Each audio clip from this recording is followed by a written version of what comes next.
100 ans que l'industrie est née, que la civilisation machiniste apparut. On ne sut pas que c'était l'apparition d'une civilisation, la naissance d'une nouvelle société. On pensa plutôt que c'était une malédiction, une peste, un pis-aller, une machine à faire de l'argent.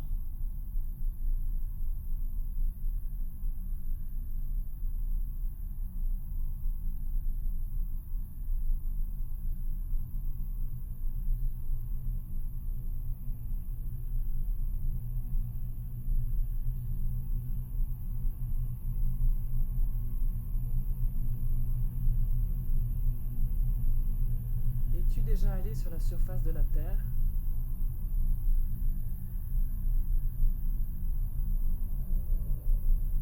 Es-tu déjà allé sur la surface?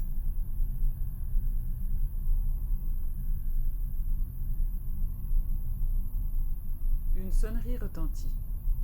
Vashti touche un interrupteur et la musique disparaît. Elle connaît plusieurs milliers de personnes. Ses contacts humains.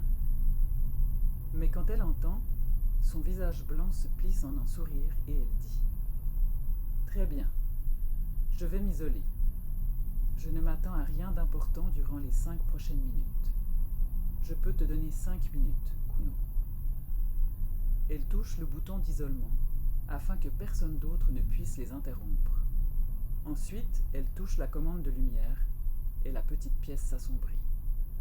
« Fais vite, Kuno. Me voilà dans le noir à perdre mon temps. » Mais il faut 15 secondes complètes avant que la plaque qu'elle tient dans ses mains commence à luire. Une faible lumière bleue l'illumine, s'assombrit jusqu'au violet, et désormais, elle peut voir l'image de son fils, qui vit de l'autre côté de la terre. « Kuno, tu es si lent. J'ai quelque chose à dire. Oui?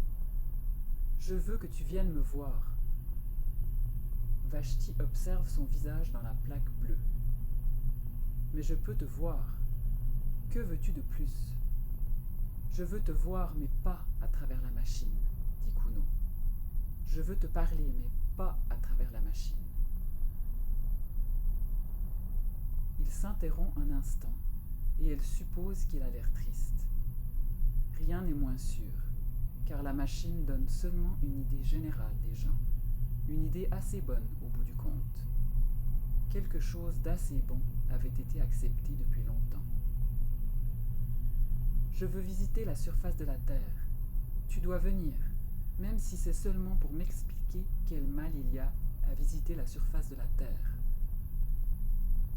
Pas de mal, mais pas d'avantage. La surface de la Terre n'est que poussière et boue. Aucune vie ne subsiste. On meurt immédiatement dans l'air. Je le sais, bien sûr, je prendrai toutes les précautions.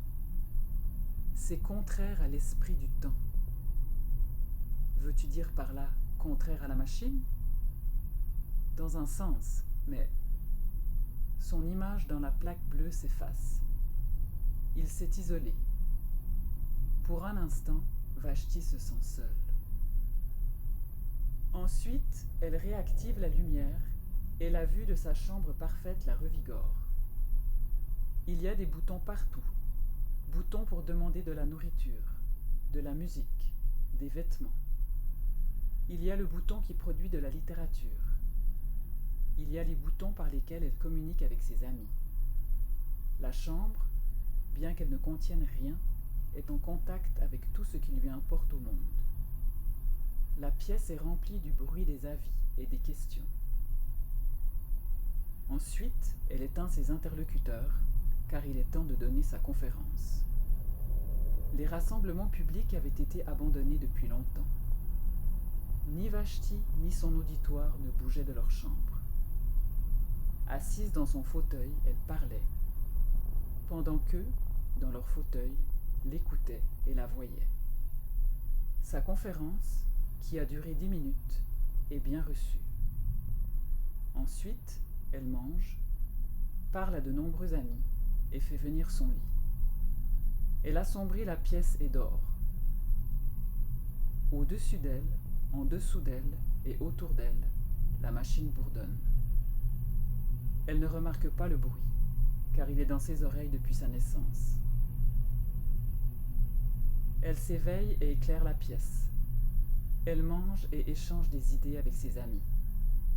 Elle écoute de la musique et assiste à des conférences. Ensuite, elle mange, parle à de nombreux amis et fait venir son lit.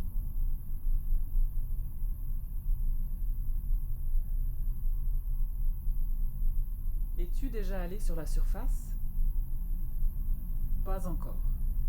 Alors qu'est-ce que c'est? Je ne te le dirai pas à travers la machine. Son image s'efface.